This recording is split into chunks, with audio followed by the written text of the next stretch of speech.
What did we do in the last session, guys? We have started working on which library? PyTorch. What is this library all about? Why do we use PyTorch? Why do we use PyTorch? It has inbuilt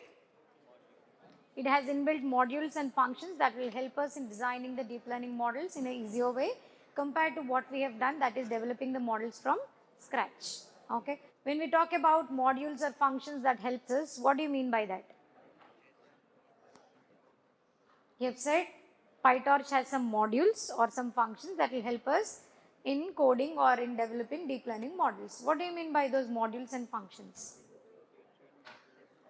Yes, exactly. When I talk about models, we already have some pre-trained models which are already developed. Okay, so we can just use them as per our problem statement or as per our requirements and make the changes required. Okay, when I talk about changes, we focus on what loss function I want to use, and when I talk about back propagation, what optimizer I have to use, and when I talk about training, how many number of epochs or how many times I want to train the model. Okay, so these are the three important parameters that we consider when we talk about using the pre-trained model and fitting that particular pre-trained model for our problem statement. Okay, so we have already started working on PyTorch, but we didn't complete the exercise. Yeah. So when I talk about model development, we have these important steps. What are they? What do we do first? When we try to develop a deep learning model, what do we do first? We have to import the libraries and load the data. Okay. How did we do that initially? If we are working on any other data set, we can use the web URL or you can directly download it, or from sklearn libraries also you can download your data set. But here we also have few data sets available in PyTorch, so we can import the data sets which are available in PyTorch and work on that. Okay. So what is step 1? Get data ready and turn into tensors. What are these tensors? What are these tensors? You take any type of data to work on with deep learning model. When I talk about data, it may be numerical data, a CSV file, a image data, or text data, or a video data. Any type of data should be first converted into the numerical table like structure, which would be given as input to the deep learning model. Okay. So once you take any type of data as input, we have to convert that data into these numerical values or a matrix form, which are nothing but called as what? Tensors. Okay. So first we get the data ready and turn it into tensors. For which, what are the modules that we are using from PyTorch? First of all, we have to use torch.utils.data.dataset. That is, I want to import the data sets, for which we use utils. And after that, I also use torch.utils.data.dataLoader. To load the data set into the work Jupyter environment, I'll use data loader.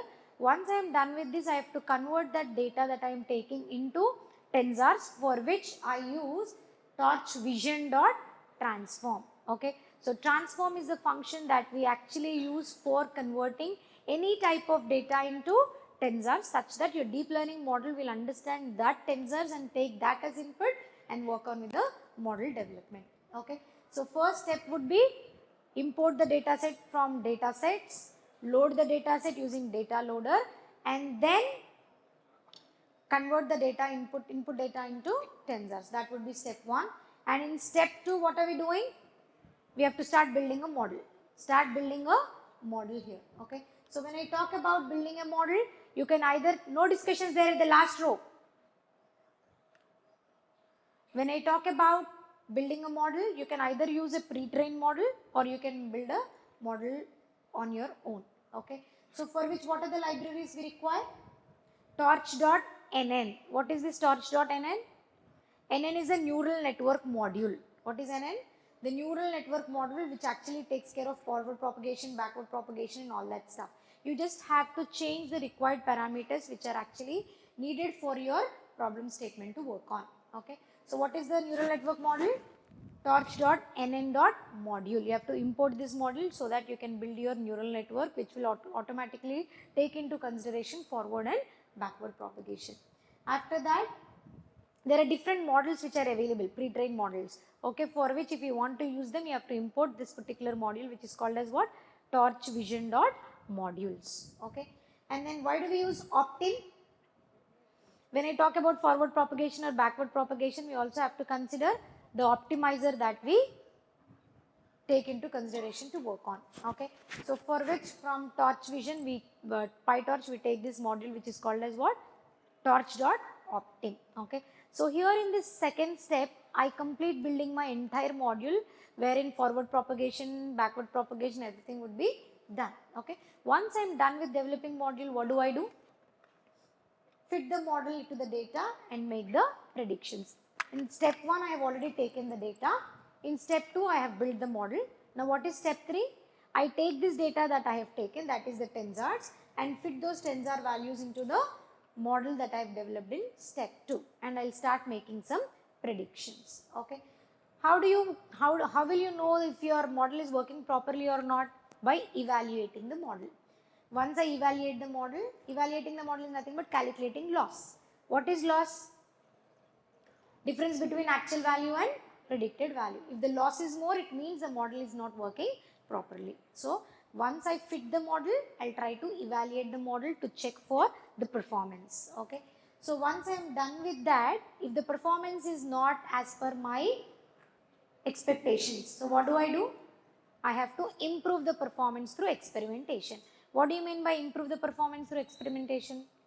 Change the attributes, change optimizer, change the number of epochs that you want to train on. So all these parameters have to be adjusted such that your model performance may increase, okay. So once you are done with that, we will save the model and try to use the model to the real world. That is, we deploy the model such that everybody can use and work on the model that you have developed, okay. So these are the 6 steps. So how do you evaluate the model? By using torch.metrics. So we have accuracy as one of the metrics which we were using since beginning, okay, for classification. When I talk about regression model, we have mean square error or mean absolute error. When I talk about classification, we have accuracy, okay. So PyTorch.metrics, we have our modules which will help us in identifying the performance metrics, okay. After that, utils.tensorboard, wherein you can change the performance metrics or you can change the attributes such that you'll have the improved performance. And then finally, torch.save, torch.load for saving the model and loading the model to the cloud or to any other platforms, okay. So this is all about how do we develop the neural network model. We've already started, right? So what did we do in step 1? We've already loaded MNIST dataset. Did you all do that? Yes or no? How many of you have completed step 1? Okay. After doing that, what did we do? We have started building CNN architecture. Why are we using CNN architecture here? Why not ANN using PyTorch? Because the dataset that we are working is on MNIST dataset which consists of images. So as I told you, when we deal with images, we use CNN. So that is the reason we are trying to develop a CNN model, okay. So we are taking the input layer which accepts the images, okay. So how many convolution layers are we building, guys? 2 convolution layers. How many layers? 2 convolution layers, okay. So we'll apply, first we'll take the convolution layer with 32 filters and the kernel size of 3. See, filter size, kernel size are the attributes that we have to select, okay. After that, we'll apply that to activation function which is ReLU. After that, I'll apply that to another convolution layer with of 64 filters of the kernel size same 3. I'll apply activation function ReLU again on the second convolution layer, and then proceeded by that I'll have pooling layers, okay. So I'll flatten the output. What is the need for flattening the output? Because the image is generally represented in a 2D matrix, okay. When we have seen the architecture of CNN, we have input image, convolution layer, activation, pooling, convolution, activation, pooling. Now the output of the last pooling would be 2D image, but fully connected layer takes 1D input. Hence, to convert this 2D to 1D, we go for what? Flattening, okay. So once I am done with pooling and convolution layers, 2 or 3, 4, how many ever you take, and after that we'll go for what? Flattening, and this flattened output would be connected to what? Fully connected layers from where I take the output. Here in the output I have 10 nodes. Why am I taking 10 nodes in the output here? Because in MNIST dataset I have 10 digits starting from 0 to 9, hence I go for 10 classes. Okay. So output layer with 10 units, each for 1 digit, and softmax output activation function. Why am I using softmax at the output? Because I want to go for probability prediction. I have multi-class classification and I want to go for probability, saying this is number 0, this is number 1, this is number 2. Hence I go for softmax activation function. Once I am done with developing the model, what do? I fit the model, that is I train the model. So how do you train the model? By choosing the loss function, by choosing the optimizer and number of epochs you want to run the model for. Okay. So once I am done with training, what do? I save the model, try to load the model and go for predictions. Is that clear? So we have already completed few steps. Okay. So it is mandate that you have to complete this model today. Okay. So if you haven't done the model in the previous sessions, please try to complete it from the beginning. Okay. What is step 1? Import libraries, which we have completed already. Okay. What is step 2? Define transformations for the MINIST dataset. What do you mean by this? You have to create tensors for the input that you take, such that those tensors value would be fed to the model as input. Okay. So did you all complete this? Did you all complete this? Okay. So we have completed this step. What is step 3? We will load the MNIST dataset. Okay. So we are, see, MNIST dataset is separate. We have train data of 60,000 images, test data of 10,000 images. Hence I am taking train test separately. Okay. So train dataset, test dataset for training, train dataset, test dataset for testing. Okay. Is it clear, everybody? So this is step 3. Next, what is step 4? This is most important out of all. Define what? The layers for CNN. So how many layers I am building here, guys? I want to develop a 2-layer CNN model. Okay, as you can see, what am I giving? What are the attributes that I am giving in the first layer? I am taking a module called NN. Okay, so I am giving the name NN.conv2D, inside which in channels, how many input channels you want. I am taking only one input layer. Okay, and then output channels are nothing but the number of neurons or filters. Okay, and then kernel size. Kernel size is what? 3 by 3 matrix. Okay, and then stride 1, padding 1. So these are the attributes. What are the attributes? In size, out size, kernel size, stride size, padding size. This is one convolution layer.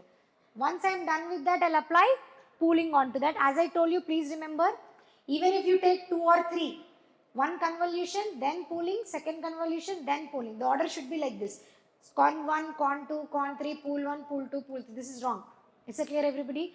Perform one convolution, apply pooling on that. Second convolution, apply pooling on that, and then flatten. So when you are taking 2 layer, I have 5 steps. Con 2D first layer, pooling first layer. Convolution on the second layer, pooling on the second layer, and then flattening. That is what I am doing here. Is it clear, everybody? Yes or no? Okay. Conv 2D, that is convolution 1. Next, max pool 2D, that is pool. Con 2D. See, why am I not doing pooling again? Because that automatically I'll do that pooling and connect it to FC1. Okay. And then I also have what? FC2. Now observe that FC1. Observe that FC1. What is that 64 into 7 into 7 into 128? What is that 64 into 7 into 7 into 128? 64 is nothing but the second layer of the convolution, which has 64 filters. From that I am connecting it to this. Okay. 7 by 7 is what? The pooled output that I got. Okay. And then what is 128? What is 128? 128 is nothing but the number of neurons, the flattened output that I am taking in my neural network. Okay. You can take 128, you can take 256 or whatever it is. Okay. So for FC2, what do I connect? The output of FC1, that is 128. Now this will be connected to the 10 output neurons. Since I give FC2 is equal to 128, 10. Did you all finish this? Yes or no? Did you all finish this? Developing the neural network model, or building the neural network model with 2 layers. Okay. Now once I am done with this, what do? We have to define loss function and optimizers. How did we do this previously? We used to write function for everything, use NumPy and write the formulae. But what are we doing here, guys? What are we doing here? We are just using the function Adam from which module? Optim. We've already imported Optim, right? Torch.optim.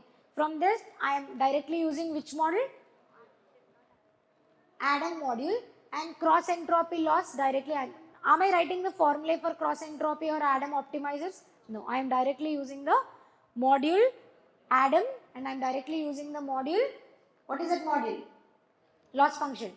Cross entropy loss. Okay. Did you all finish this? Did you all finish defining loss function and optimizer? Okay. Okay. What is next step? See, two important steps. First is the neural network model development. Second is training. Third is prediction. Okay. So how do we train the model? How do we train the model? First, give how many number of epochs you want to run the model for. Okay. So I am running the model only 2 times. Once you're done with this, you can run for 3 times, 4 times and check how the performance is being affected on that. Okay. So I am taking 2 epochs. For each epoch, I am taking first convolution. I am after that second convolution. After that, I am taking FC1 and FC2. Okay. So initially, I am putting the loss to be 0 because I didn't start training the model. I am initially declaring with loss as 0. Once you start training the model, whatever the loss you get, that would be appended here. Okay. Now, for images, what do you mean by images? Because in my data set, I all have images as inputs. Okay. I want to load each image and I want to optimize that into zero grad. What is zero grad? Why do we use this function? Gradient descent. Okay. For back propagation, when you want to calculate loss with respect to gradients, we go for zero grad. Okay. So I am implementing forward propagation. After forward propagation, what is the next step? Calculate loss and then apply backward propagation. So in the forward propagation, I am taking ReLU of the convoluted images. Okay. I am giving that to FC1 with which I will complete forward propagation. After forward propagation, I will compute the loss with respect to criterion. What is this criterion, guys? What is this criterion? Where did you take criterion? Loss. Okay, criterion is a variable in which I have imported my loss function. So, I am calculating the loss by applying that criterion to these outputs and the input labels. Once I am done with that, I will calculate backward propagation. How am I doing backward propagation? Just using the module loss dot backward. What is this loss? The computed loss. Okay. And then I will apply my optimizers step by step. What do you mean by optimizer dot step? From loss to FC2 to FC1, next pooling layer, convolution second layer, first pooling layer and then first convolution layer. Okay. So I will apply my optimizer and then again compute the loss function. What does this plus or minus represents here? I am checking if the loss is increased or decreased with respect to the previous loss that I have calculated. Okay. How many of you have completed this module, training loop?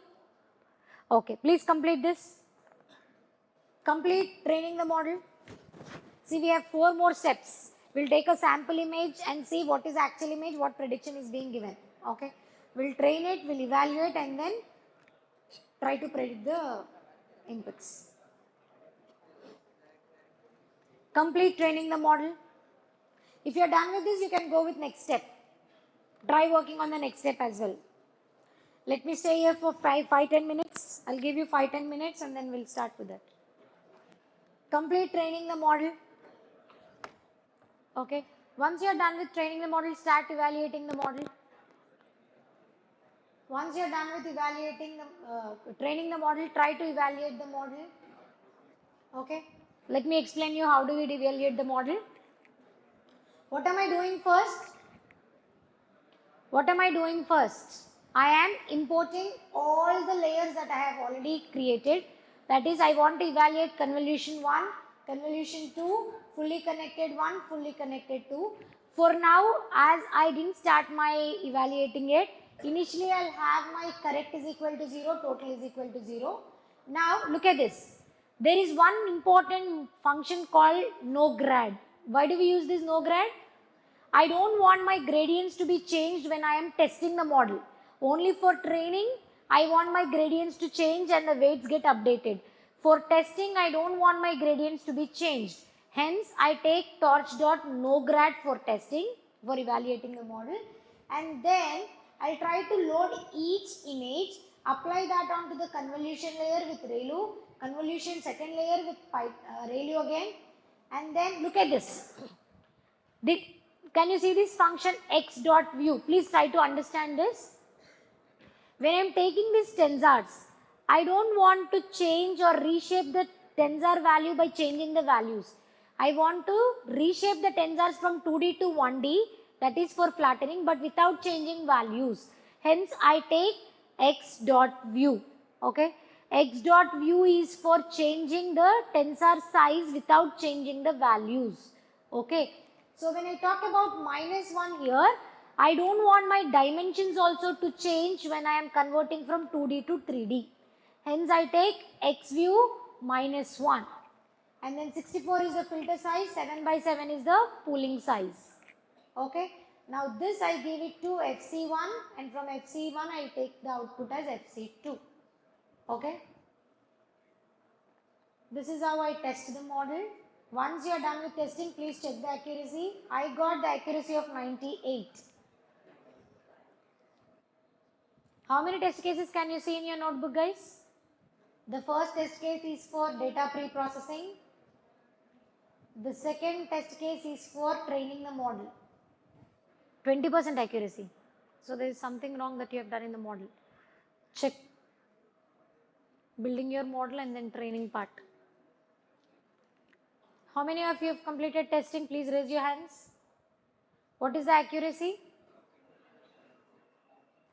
Please check your accuracy. You should get your accuracy and all the test cases passed. We have only 2 test cases. Try working on testing the model and tell me the accuracy. Did you all complete this? Shall we proceed with the next step? Your accuracy should be at least above 80. Not below that, because this is a pre-processed data set that we have taken. If you're working on some random real-time data set, your accuracy may be low, for which you have to adjust your parameters. But for this data set, your accuracy should be more than 80. So once you are done with testing, please save the model. Please save the model weights. So what are the model weights that I am considering? The output of convolution 1, convolution 2, FC1, FC2. I am simply taking a path called cnn_m-st.path and save this model here. Use the module or the function torch.save. Torch.save. Save the weights for convolution 1, 2, FC1 and FC2 by giving a path. I am giving cnn_m-st.path. Please give this path and save the model.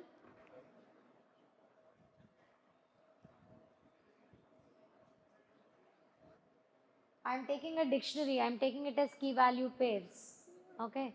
I want to store FC1, FC2, convolution 1, convolution 2 layer weights, because I calculate my output gradient with respect to all these 4 layers. Once done with saving the model, we'll try to load the model weights. See, why do we have to save and then load it again? For one epoch, I save. For the second epoch, again I load. Okay. So, save and load are very important when you try to develop the model for n number of epochs. That is when you train the model for n number of epochs. First, I save and then run the model for one epoch. Load the same thing again and run the model for the second epoch. Load the model weights. So, I have already saved in this path. So, I am trying to load by using torch.load. Give the path that you have given here. cnn_m-st.pth. The same thing you give it here. Load from the dictionary. See, I have saved it in the dictionary, right? So I am loading from the dictionary convolution 1, 2, FC1, FC2, and I am calling them again. Save the model and then load the model. Save and load the model. Make it fast. We have 10 more minutes for this. After this, we'll have a quiz. First, save the model and then load the model. Save, load, and then we'll try to make predictions.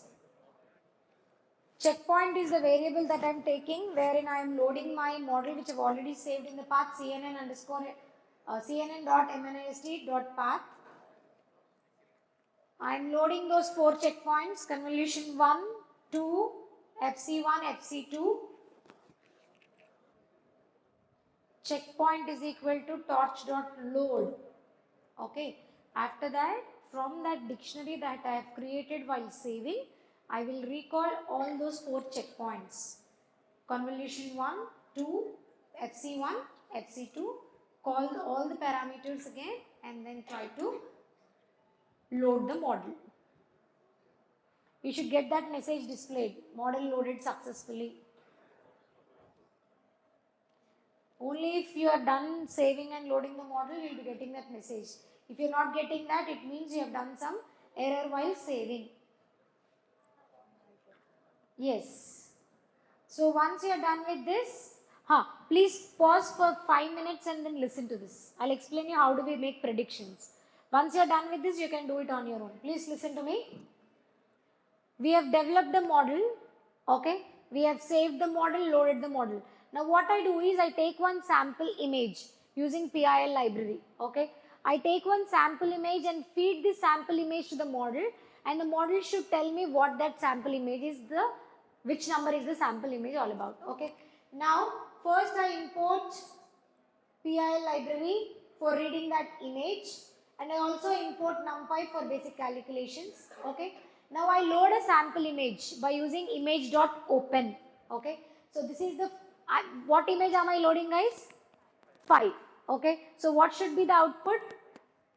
Number 5 should be the output, okay? So I am reading this image called 5 underscore image.png, okay? What is this? Convert L.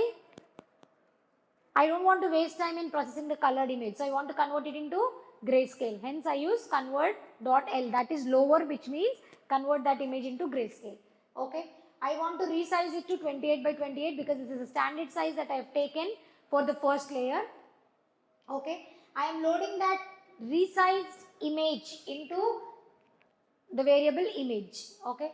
Now look at this. I want to normalize the image and convert into tensors. What is step 1 that we do? No matter what type of input that we take, we have to convert that into tensors because your model can read only the tensors, okay? So I am normalizing the image by converting that to tensors, and then I don't want my tensor values to be changed while testing. Hence, I give no grad. No grad is nothing but no gradients should be changed when I am testing my model, okay? After that, I apply that the image into ReLU, convolution 1, convolution 2, XView. As I told you, I don't want to change the dimensions of my tensor. Okay, I want to change the dimensions of tensor but not changing the values. Okay, and then I'll try to predict the image. Now what is the predicted output, guys? 5. What is the image that I have taken? 5. The prediction is 5. Is that clear? So you should also get this. Okay, try working on this. Prediction on a sample image. See, I have taken 5. You can take any other image, 6 and from your this thing. Okay. You can download one image from MNIST dataset and give that. If you are giving image of 6 number, you should get number 6, 7, 7. Okay. Complete this. You have a small quiz on ANN and CNN. Please try to complete the assignment in 10 minutes. And ask the model what is the predicted output of the image. Import PIL first. Import PIL and NumPy.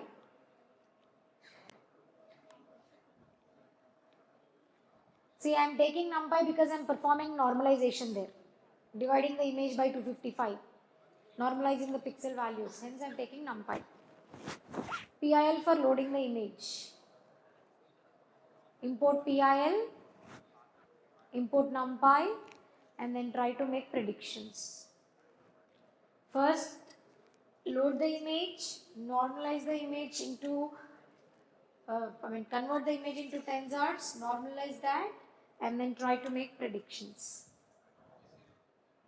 You can take any digit. I have taken 5, you can take any other digit and check if your model is giving you the predicted output or not.